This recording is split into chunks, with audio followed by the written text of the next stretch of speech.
Well, it's quite clear that South Africans are indeed loving your phones. I mean, you grew to around 10% of South Africa's market share. The last interview I had, you were at 10%. What we also did was we looked at South Africa's passion points, what consumers want, and we partnered with those brands, the likes of Orlando Pirates, now with the Springboks. We did a partnership with Richmond Nisi earlier this year. The rate at which 5G is expanding is considerably fast. So it's about future-proofing yourself and getting a device that offers you the technology of today and tomorrow.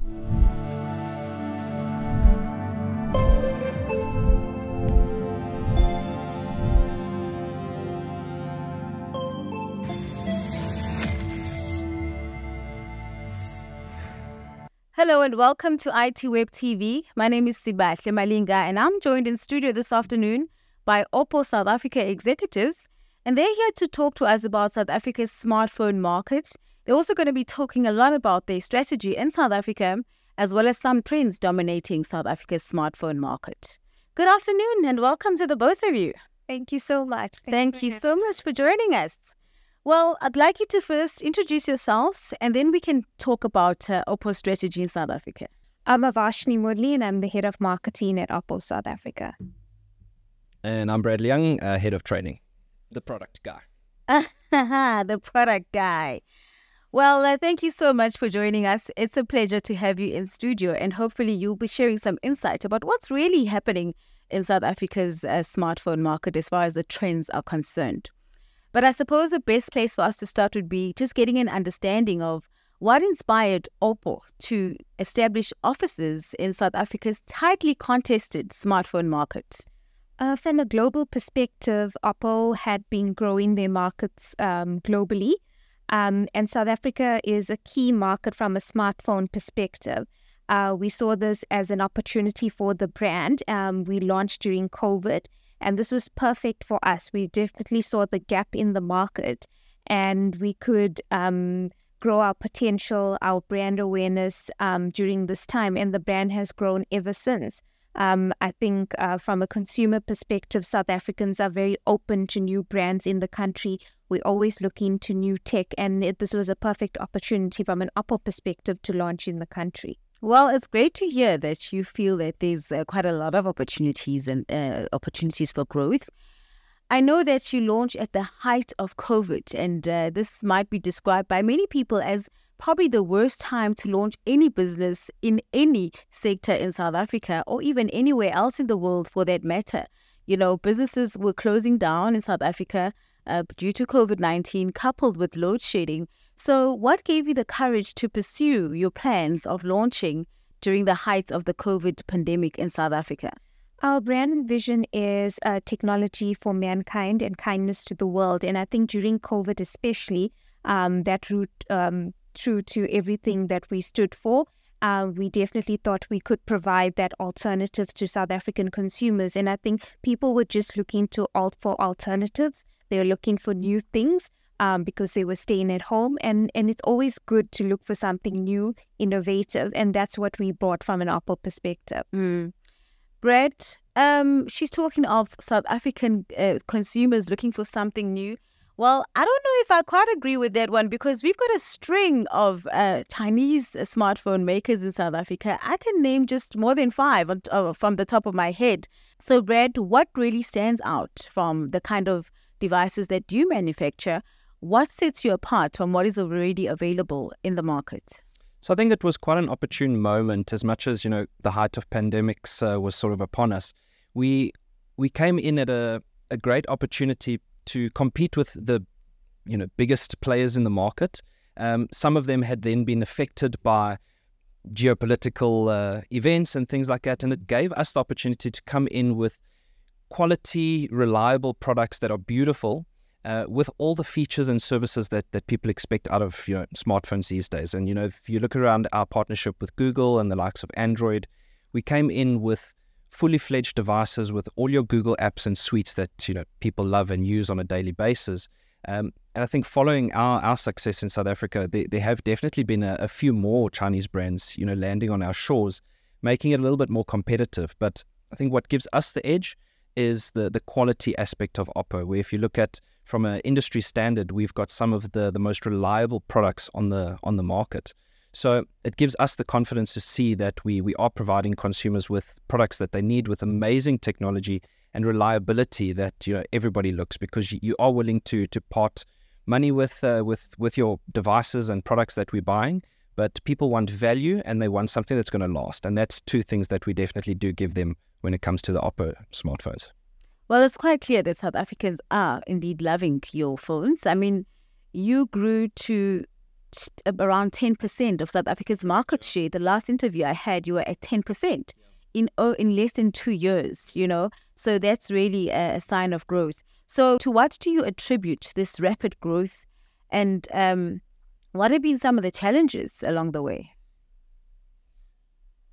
So I think from our side, in terms of rapid growth, we've had incredible partners that we've partnered with, but both from a brand perspective and an operator perspective. So that's helped us grow our brand awareness. But as OPPO, we see ourselves, we are a global company.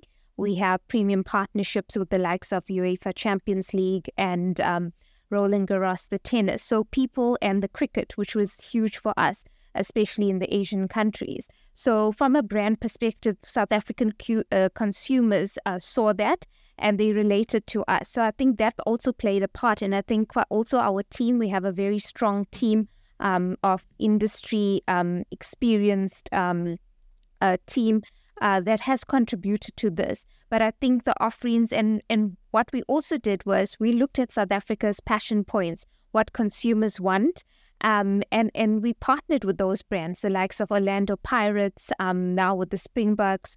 We did a partnership with Richmond Nisi earlier this year. So we look at South Africans' passion points and what South Africans want, and we partner with those brands. Brett, you want to add to that? Yeah, just to add on, I think, talking back to the point I mentioned of value, and the fact that when you look at getting an OPPO device, you get everything that you possibly need to immediately start enjoying this experience.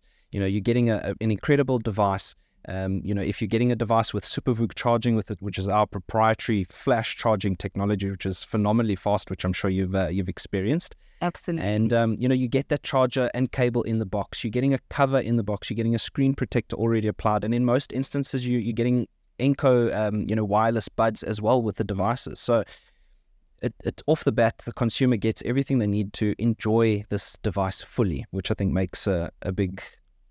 Absolutely, big because, beyond passion points, which Avashnee mentioned, you really have to love what you're using. The marketing can only go so far, because ultimately, is the consumer happy with what's in their hand? And that's what really counts. So speaking of which, Avashnee, which phone am I holding in my hand right now? I'd like to just, perhaps go through some of the distinguishing factors. So this is the OPPO Reno 10 Pro Plus. Okay. So I haven't been using this phone for very long, but what I've been detecting is that this phone actually seems to know me with every day that I use it, So there's some technologies that I hear, which I feel, as I'm about to Google something, it already knows where I want to go. And for some reason, I see that, I don't know if this is me or if the phone has done this, but the apps that I seem to be using regularly are easily accessible. For instance, they've piled up all my favorite apps in one.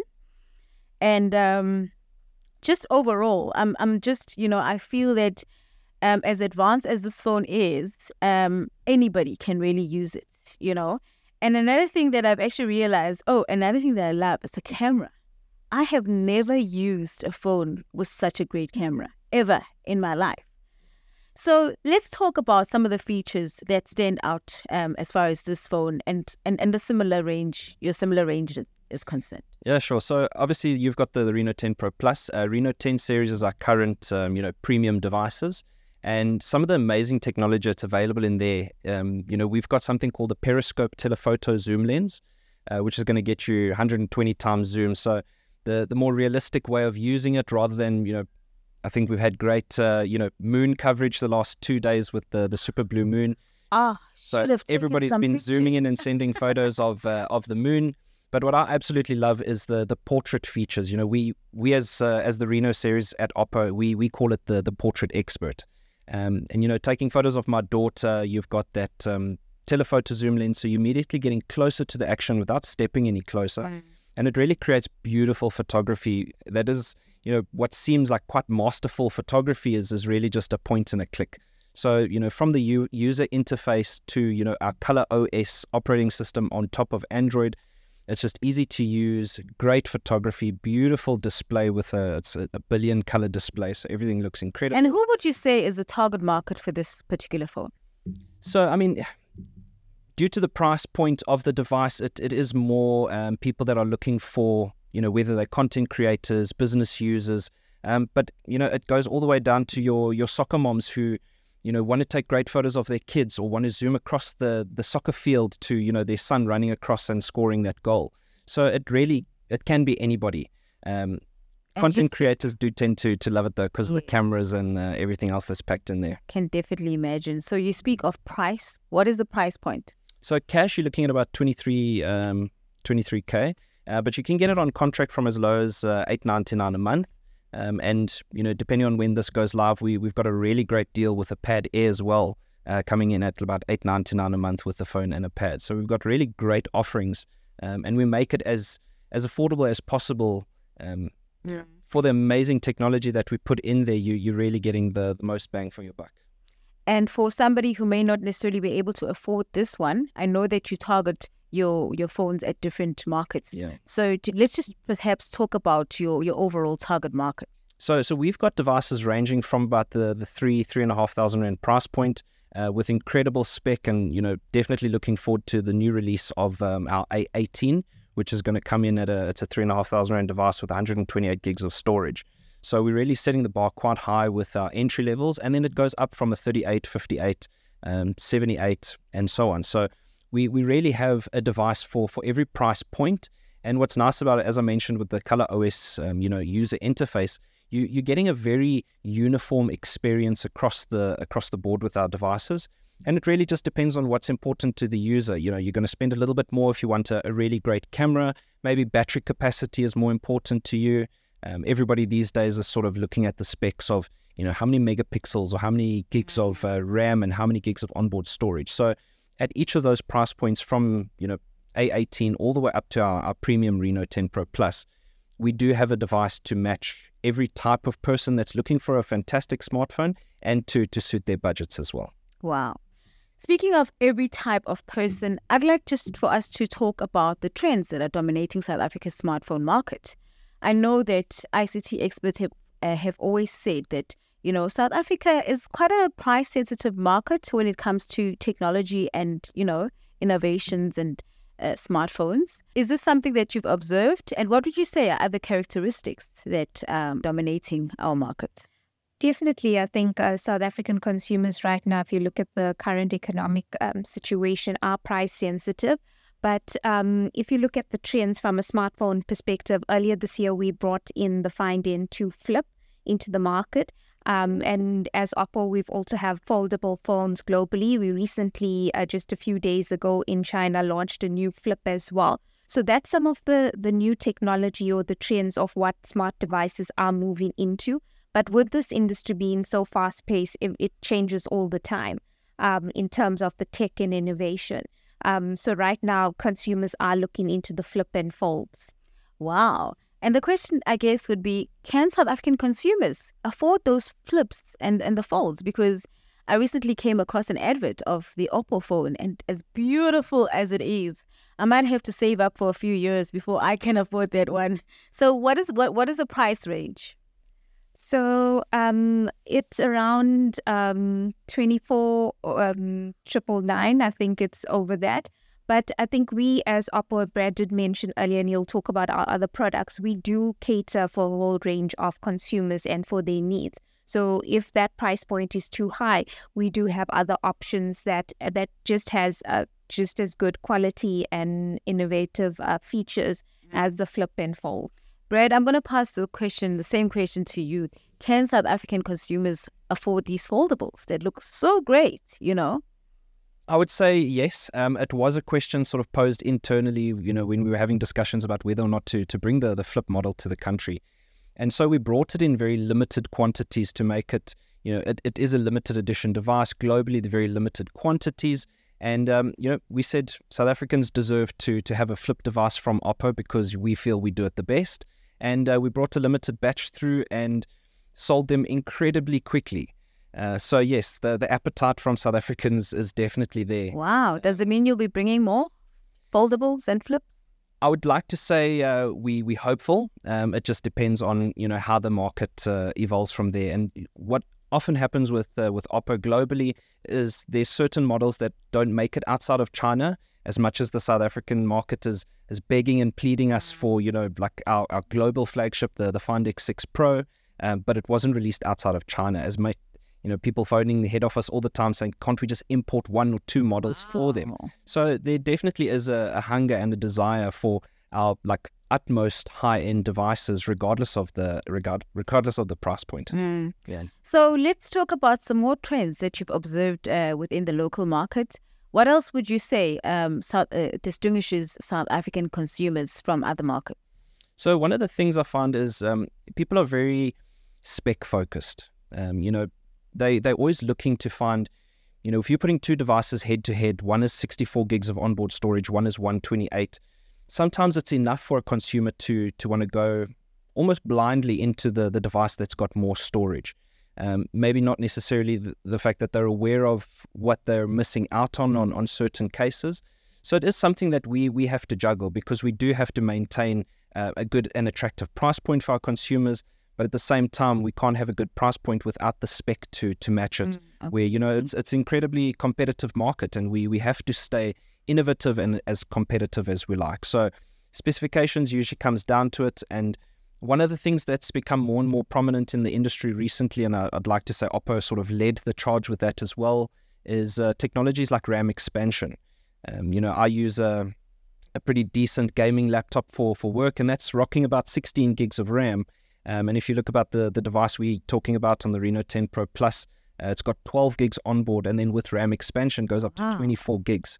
So it really is power, in your palm. And it really comes down to consumers wanting the best spec for the best price possible. Wow, very interesting. Avashnee, anything you'd like to add to that? I think also South African consumers, while being price conscious, are also brand loyal.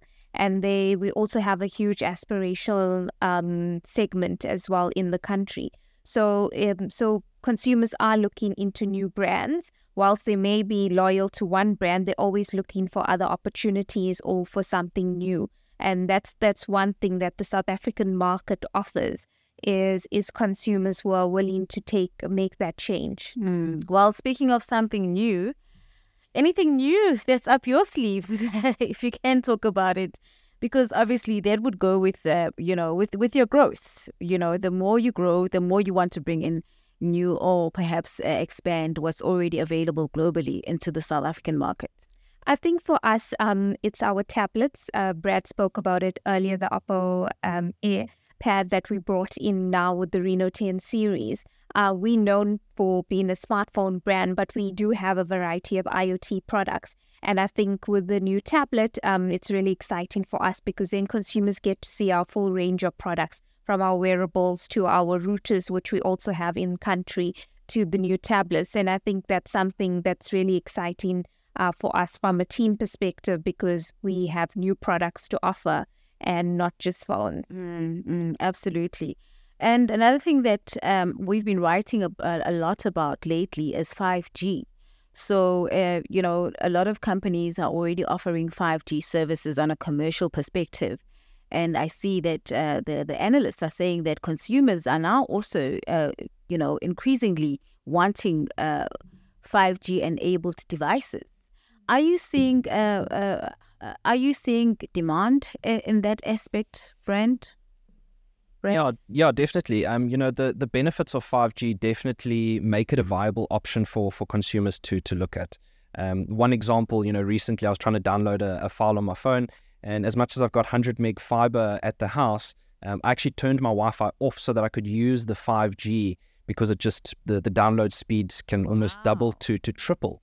So, in this high-paced lifestyle that we always sort of living and chasing, you don't want to be waiting for downloads. If you're a gamer, you want that low latency. You want to be able to, beat the next guy, especially with, competitive gaming and esports sort of on the up these days. So it makes sense to go for 5G.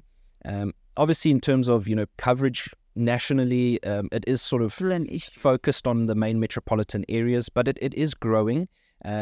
And the best thing about, purchasing a 5G device is you're not just purchasing it because you want to use 5G now. Maybe you don't have coverage in your area.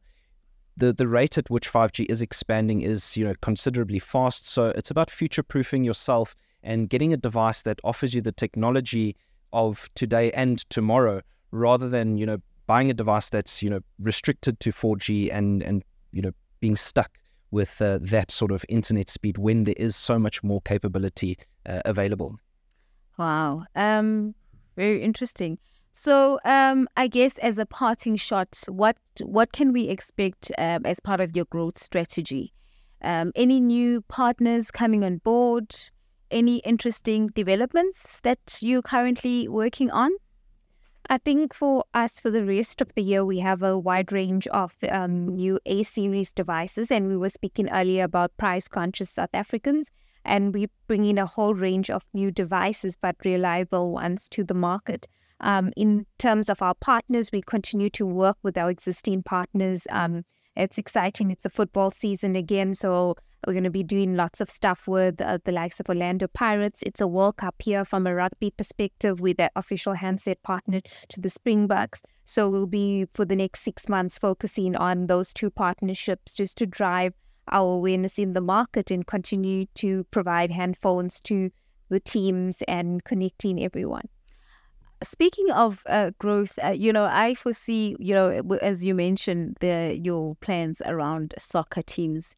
I see the 10% market share shooting sky high. What is your target? Do you have a next target regarding your growth, your next growth phase? I think for us, we're focusing on the premium sector, and that's our focus and target from a business strategy perspective. And that's basically our Reno series and then our Find series next year. But our focus is our Reno series, in which is our premium device. Are you looking to exceed the 10% market share that you currently have? We always, as a business, we always want to do well, increase our market share. But obviously, the economic situation does play a toll in everything. But we definitely looking to December to have increased our market share. Oh, lovely. So in closing, Brad, let me allow you to give us a parting shot just in terms of, what your plans are in South Africa and what consumers can look forward to from OPPO.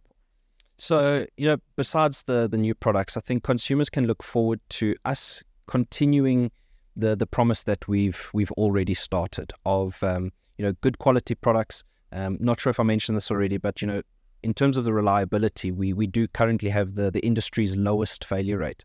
So people buying OPPO devices can have, faith in their device for, the next 2, 3, even 4 years. And I mentioned 4 years specifically because of our technologies like Battery Health Engine, which let your battery last for 4 years, or our 48-month fluency ratings on some of our premium devices, or 36 So there's months. a way of measuring a failure rate. There is. And we do it best. So, yeah, it's continuing what we're doing in terms of the quality, and then, of course, continuing with the value for the consumer, because consumers are always looking to get as much as possible for whatever amount of money that they are spending, whether it's the odd giveaway in a store and getting some nice OPPO freebies, that just complement the new OPPO lifestyle that people have embarked on. Well, thank you so much. It's been such an insightful conversation, and we know that you guys make it seem easy, but the reality is that you have been hard at work. It's not every smartphone company that can achieve 10% market rate in less than 2 years. So we do wish you all the best, and thank you so much for your time. Thank you very much. Thank you.